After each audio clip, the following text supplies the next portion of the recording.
Well, we're going to see if I'm actually live or not.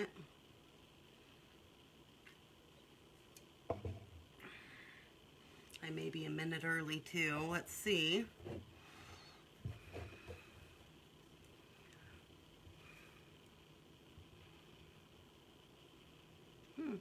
There we go. Somebody's here. So, yeah, I always worry because Facebook asked me to do a beta test on their business suite on iPhone. And so I'm a part of that group, and right before I came on, it was like, hey, there's a new version, open it up. So I was hoping we would actually be live.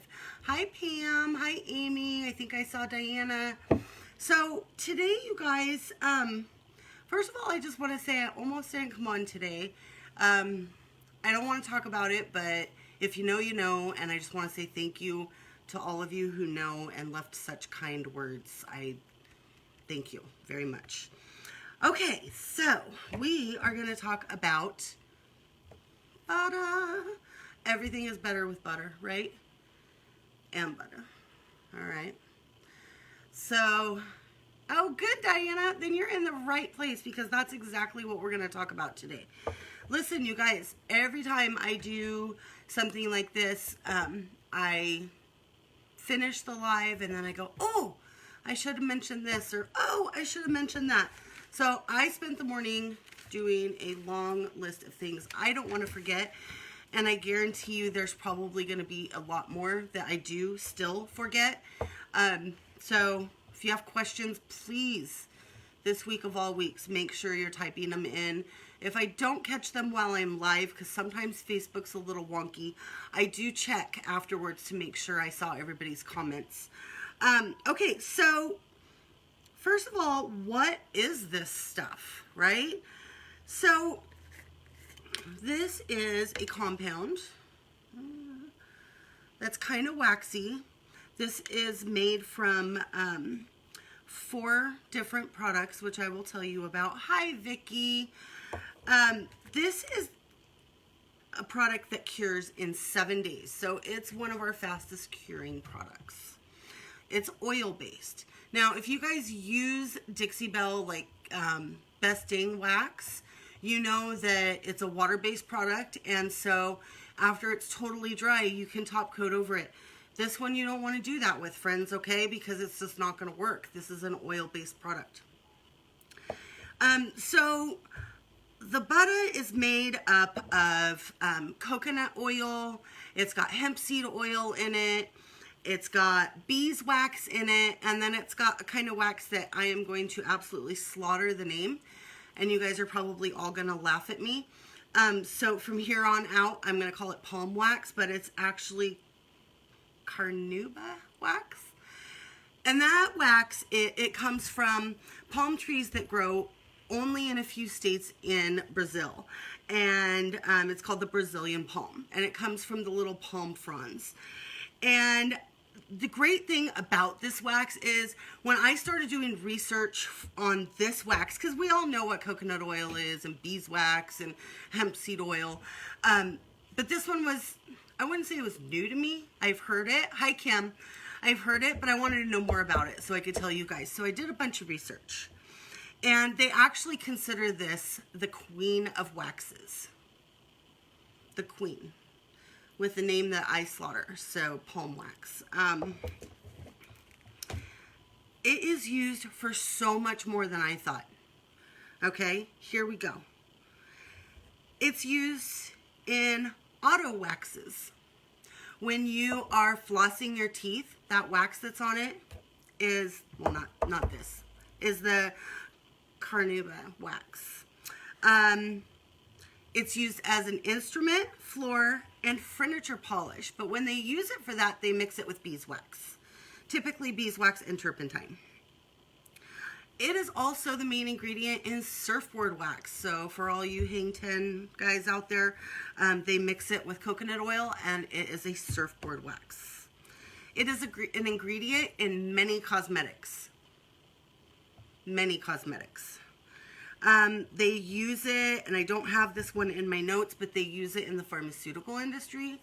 After they've made pills and they spray them, they give them a light spray of this wax to make them easier to swallow. Who knew that? Now, here are some things that we use them for. And some of these things you might actually be surprised at. So when they mix it with the coconut oil, the beeswax, and the hemp seed oil to create this, it gives us a great number of options of things that we can use it on. Lots of people think it's just for wood. It's not. It's not just for wood. Leather. I'm going to show you. Leather, of course, are wood. You can use it over a painted finish to seal it up. You can buff it out. So going back to the carnauba wax,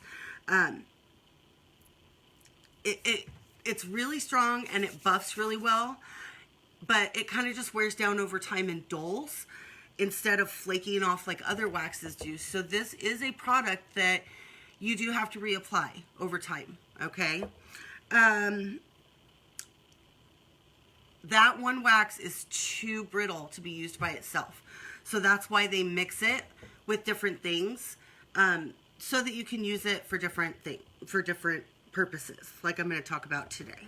So like I said, wood, leather, some people use it on their hands, for dry cracked hands, stainless steel. If you guys have stainless steel furniture, refrigerator, and you know how it gets like smeary and no matter what you do, you can't keep those fingerprints off of it, you can use this, okay, to polish it up, and it's going to look awesome. What else do I have? Oh, drawer glides. Any part of wood that touches wood on your furniture, like, you know, where drawer glides go together, you can use this and it helps keep those running smooth. It's an all-around great product. So there's other ones on the market that come in a ton of different scents. And I want to talk to you about scents right now because you guys know I'm really sensitive. If you guys have followed me for any amount of time, I'm really sensitive to really strong smells. And our Butta comes in 3 varieties, I guess I'll say. One of them is called Suzanne's Garden. You guys know I'm totally honest about everything I talk about here. And I will tell you that Suzanne's Garden is really strong floral, and it's too much for me. I can't use it. I've got really bad allergies. I'm really sensitive, and it just immediately, you guys may love it, but I can't use it. The second one I really like is the Orange Grove. That one I really like. It does not bother me. All of the scents in these are made from essential oils. So it's an all-natural product.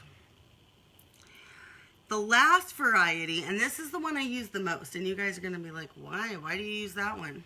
I use the unscented, okay?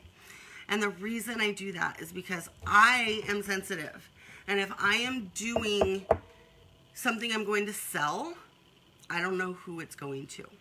If I am doing a custom piece, I don't know if somebody who's going to come to their house has sensitivities to smells. So I always do the unscented one if it's going to be for somebody else. Now, a lot of people you will see say, oh, hey, Linda, guess where I'm going in a few months? San Diego. I found out yesterday, but anyhow, okay, sorry guys, back to it. So I see a lot of people ask, you know, this piece I have has a funky smell, whatever it is. And I see a lot of people say, oh, well, hi, Carla, no problem.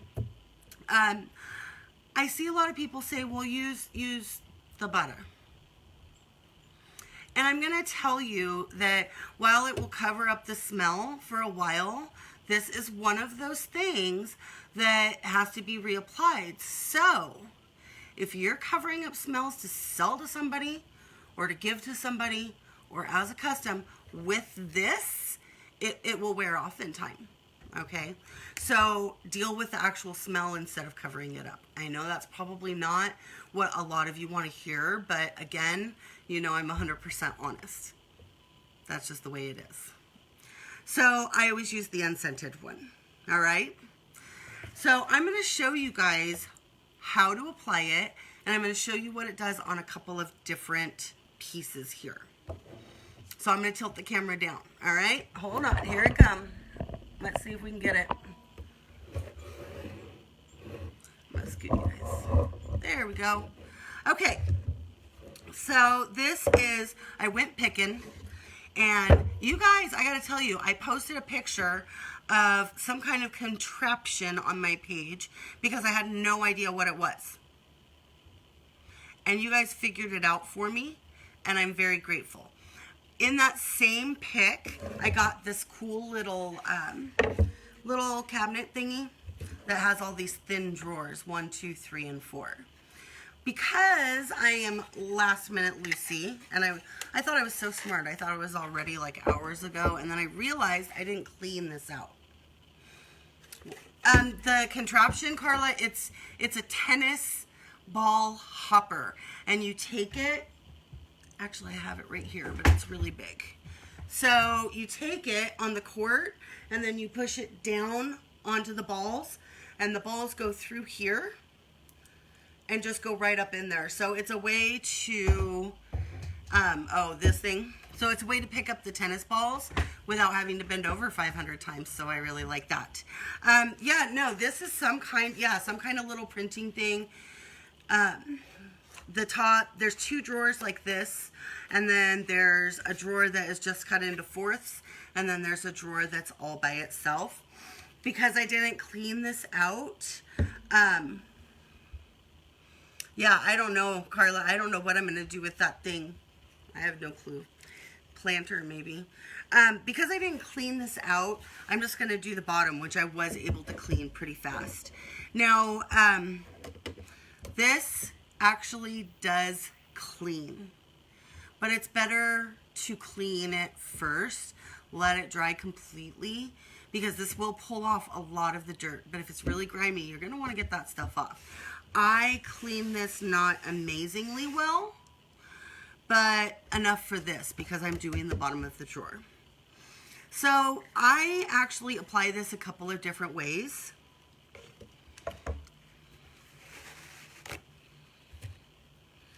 And 2 of those ways that I do it are with either a lint-free rag. Either way, I watch the lint-free rag. Hi, Dean.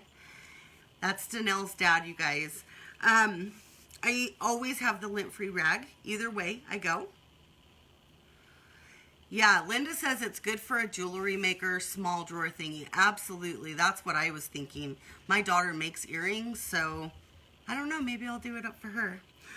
So lint-free rag by itself.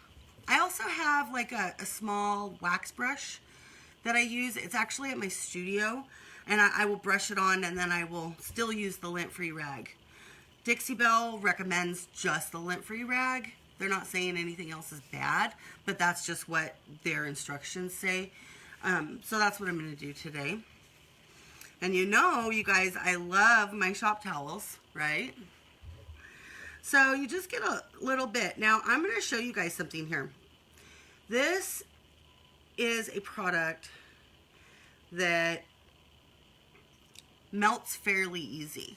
If you have put a little bit in your hands and you hold it like this, it is actually going to melt just from your hands, from the heat from your hands.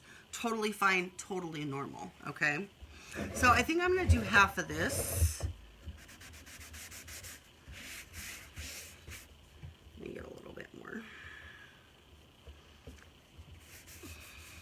I don't really get half. So you're going to put it on. And see, I'm already not sneezing because I'm not using anything with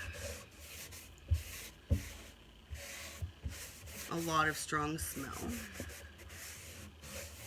So you put it on. And like I said, I cleaned it a little. I didn't clean it super a lot. And you'll see that there's just a little bit of dirt on here. That's cool. I got most of it off. So I let it sit for a few minutes. I'm going to put a little bit more on. I still see a little dryness. One of the greatest things about this stuff, you guys, is that it really brings out a wood grain. Now, this is not the best wood. Like, this is the little handmade thingy. And they didn't use really great wood, to be honest with you. But you will see, I hope. Yeah, it's already looking so much better than the other side. So you get it on there and you leave it, and it's really soaking it up. This thing's old, and I think it was sitting in a barn for a long time. So you let it set for a bit until it kind of soaks in. And then you just wipe off the excess. Kind of rub it in, get it in there good. It's going to condition, and it's going to make your wood look excellent. Matter of fact, later, if you guys can't see the difference on here because, you know, cameras aren't that great, phones aren't that great, I will take a picture of this showing left and right side and some drawers that I did. The piece sold, so I couldn't bring the drawers down, but the difference was crazy. All right, so I'm gonna look at it. Oh yeah, you can see.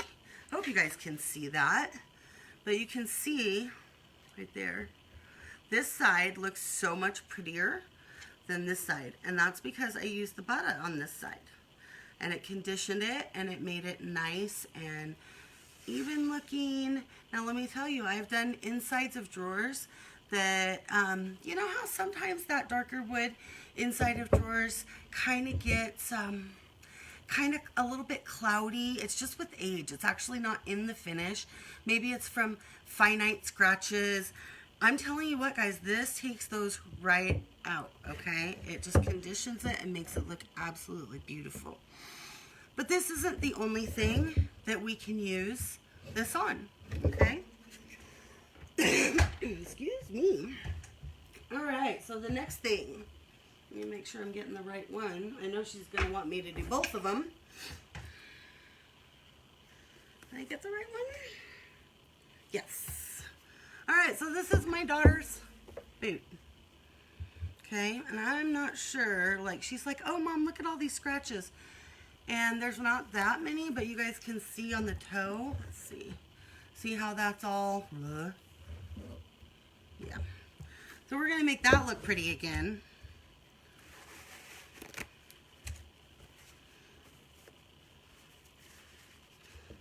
A little bit of this goes a long ways, you guys.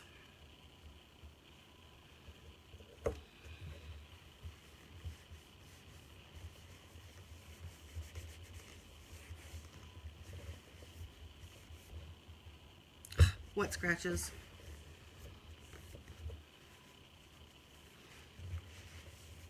I should probably let it sit for just a minute more before I kind of start buffing it, but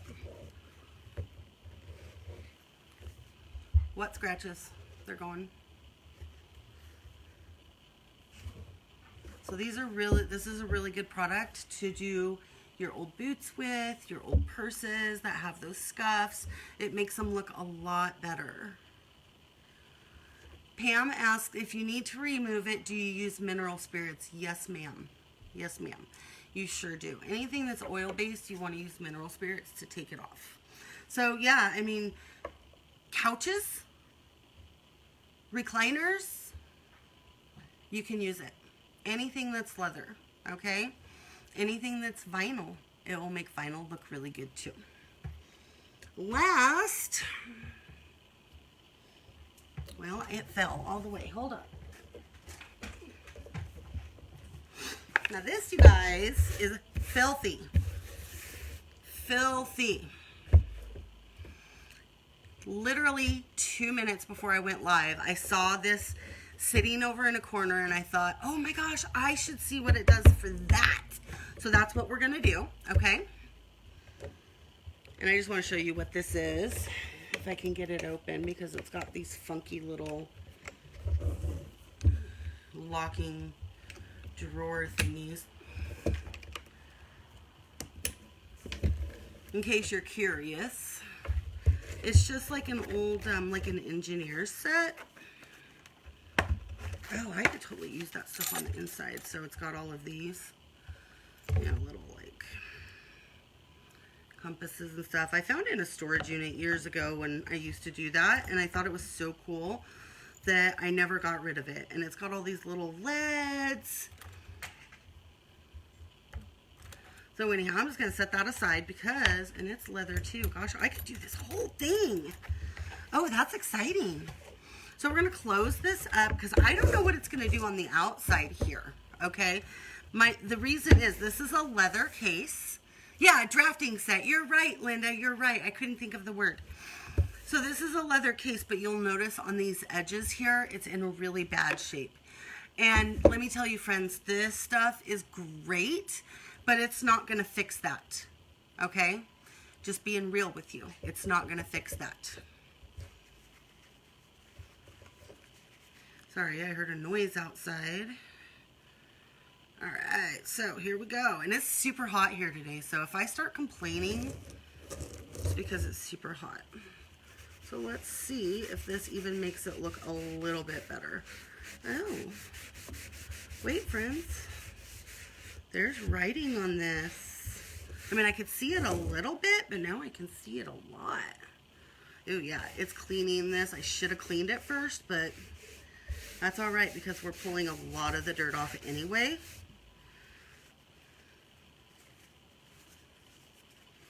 I think a little bit more. But this leather, it's in bad shape. I think when I found this, it was like actually buried in the back of the storage unit, fallen down. It was there for a long time. I think the story was that the people paid on it for years and years and never got their stuff out, ever. So you can see though, it made it look a ton better. And if you know this person, because I never was able to read it before, let me know. Let me know if you know who this is, because I'm sure that's somebody's name. And so then, you know what? I wonder if these are too brittle. I want to see if I can take these out, because I want to do this inside right here. It's got perfect wood grain to show you guys. All right, so here we are again. You guys can see it. Yeah, right there. Okay. Let me get us a good spot on our rag.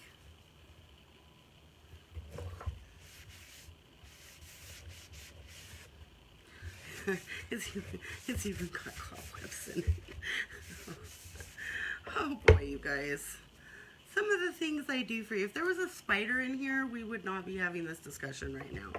So, I love you guys, but not that much. Not enough for a spider. But cobwebs, they're alright. So yeah, that looks pretty good. So you guys can see that it makes it look a lot better. Now over time, friends, over time, like I said, this is gonna dull out. Carla's making fun of me because of the spiders. Well, let me tell you, friend, they're not mine. They're not my friend. Now, there's some uses that I haven't used it for, but that I did read about, okay? So, I read that you can use it on rusty metal. I don't know this because I have not, but other people have in our retailer group, and they say it worked really good. And then the other thing was the stainless steel. I don't have stainless steel. I should send Danelle some of this because I think she's got stainless steel. Carla, do you have stainless steel? Let's see, how long before it typically gets dull? That's a really good question. I'm going to tilt this up so I can talk to you guys. Vicki, that's a really good question. And, you know, like anything else, it's just going to depend on the use that you're giving it. There's people who have said, like in our retailer group, you know, oh yeah, I put it on my cabinets like months and months and months and months ago, and it still looks great. And that's awesome because it's just so quick and easy. If it's inside a drawer, oh, see, I should send you some, Carla, and you can do some stainless steel testing for us. I do have a stainless steel sink too. I forgot. Yeah, so if it's inside a drawer and it's pretty protected, I would think that it would last a whole lot longer than, say, drawer fronts. Now, you guys can totally use this. I know that somebody's eventually going to ask, so what's the difference between using this and, say, hemp oil? And that would be a really good question. So if you were going to ask that, good job. You were going to ask a really good question. I just beat you to it. So a lot of the differences, number one, the hemp seed oil that we have is food safe. See, Carla says she was going to ask that. See, the hemp seed oil is food safe. So if, yes, Pam says all of her appliances are stainless steel and it is a pain to keep clean. Try it. Try it. So hemp seed oil is food safe. So if you are going to be doing, say, a butcher block or some kind of surface that you're going to want to have food on, you're going to want to use the hemp seed oil. If I am doing a piece in dark paint, yeah, that Carla says she needs to use the hemp seed oil on her wood platters and bowls. Yeah, for sure, because it's food safe. And it cures hard. And the hemp seed oil, at least our hemp seed oil, is a one application thing. I know that there's some out there that do wear off, and they need to be reapplied, but the Dixie Belle one doesn't. They're still all good, okay? So if I'm doing a dark color of paint, you know, a lot of times the clear coats and gator hide can get streaky on those. I'll use the hemp seed oil. It dries and cures hard and is water repellent like the gator hide. Not that I'm going to eat food off of it, but I don't have to reapply it. See, with this, it would make a beautiful finish. I've seen it over paint before. It dries nice and hard, but then it starts to wear off. I personally don't want to have to tell a customer or a client, hey, you're going to have to do this again in a year or 8 months or whatever it is. Now, a lot of you might ask why, oh, and then something either or.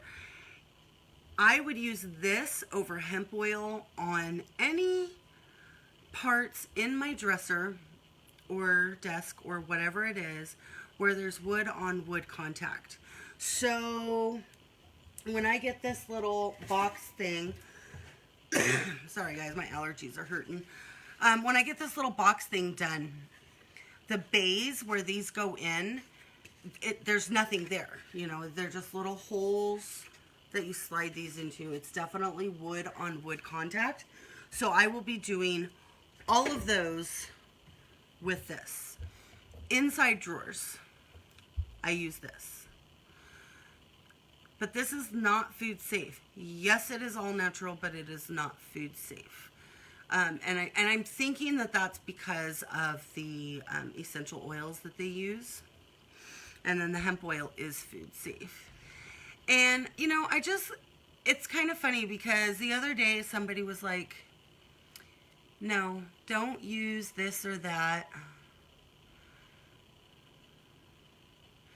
So Pam asks, other than best dang wax being water-based and this is oil-based, are the uses the same? You know what, Pam? Yeah, they're really close.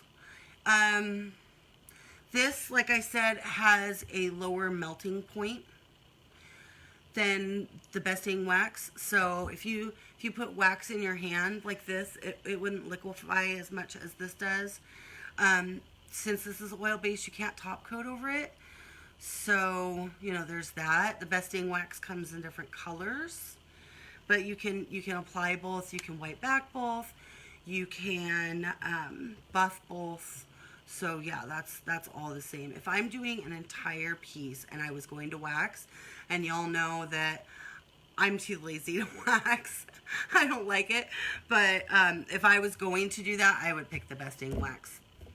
I just would, because if I felt like it was going to go to somebody who maybe was going to be a little rough on it, I would know that I could top coat over that besting wax and give them that extra protection.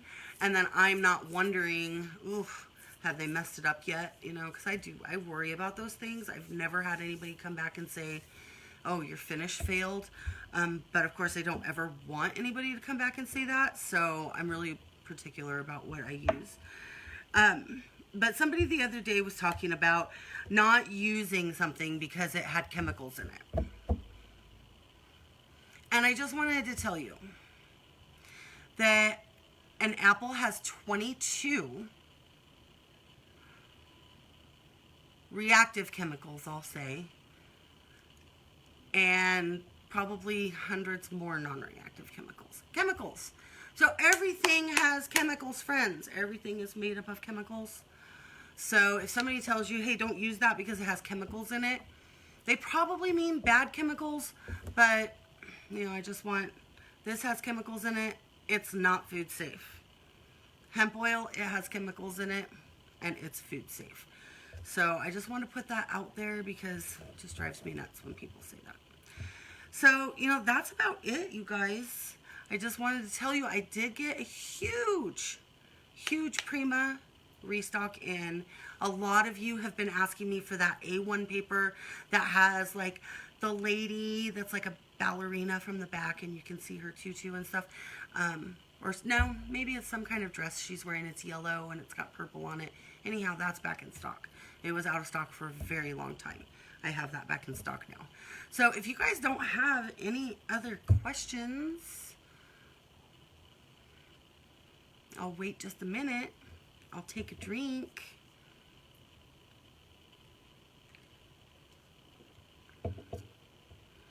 No other questions? You guys had good questions today. Good questions. Oh, I also did want to say that, and I think I said it up there, if you guys ever have any requests, I always do requests. Whatever you guys want, if there's a way I can do it, I'll do it. If I don't know, then I'll find out and then I'll do it. So I'm always up for learning new things and helping you guys out. All right, so you guys have a fantabulous weekend. I will see you live right here next Friday. What reason? Okay, we have a good question. Vicky, she says, what reason do you use besting wax under top coat?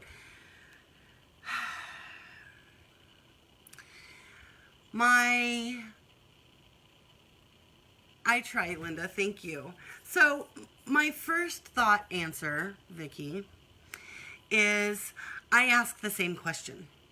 I see it a lot. Hey, can I top coat over the wax? And I always go, why would you want to do that? But there's an actual answer. Sometimes people just really, really love that. It's kind of a glowy sheen that you really don't get from top coat. It's kind of hard for me to explain, but if you know, you know. If you are a waxer, you know exactly what I'm talking about. Not only does wax feel like butter, and it's super smooth, but it's almost velvety on your eyes. Does that, I mean, I know that's weird, but it just gives this sheen. A lot of times people prefer to use like a dark wax for shading and detail things. I prefer a glaze because I'm a top coat girl, but a lot of people really like using the wax in that setting. Sometimes people use like a white wax or a dark wax, like over bare wood, to make it look kind of pickling. And then they want, you know, you wouldn't use wax on a tabletop. It's just not durable enough.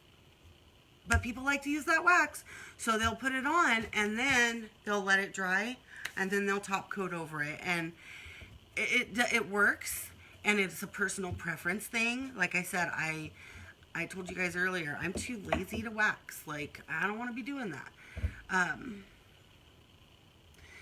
Carla says, me, I like using the wax and dark wax over glazing. Yeah, and it's like I said, it's all personal preference. I prefer to glaze over waxing because waxing is so much work. That's number one. Number two, and probably more important to me, is that wax doesn't hold up as well. And I don't want to, sell a dresser for $450 or $500 and tell the customer, oh, by the way, it's waxed, and if it gets heavy use, that's not going to hold up very well, and you're probably going to have to do it again. So I just don't want to do that.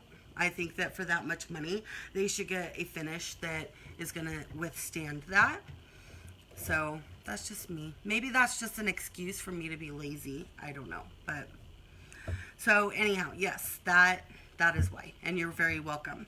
So the last thing I was saying was I hope you guys have a fantabulous weekend. You guys really, really loved the post that I did about this guy. Because I really didn't know what it is.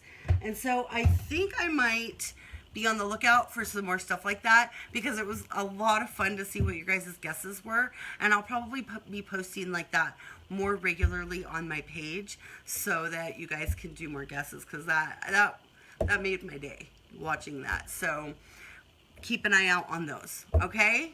You guys have a great weekend, and we'll see you next week. Bye.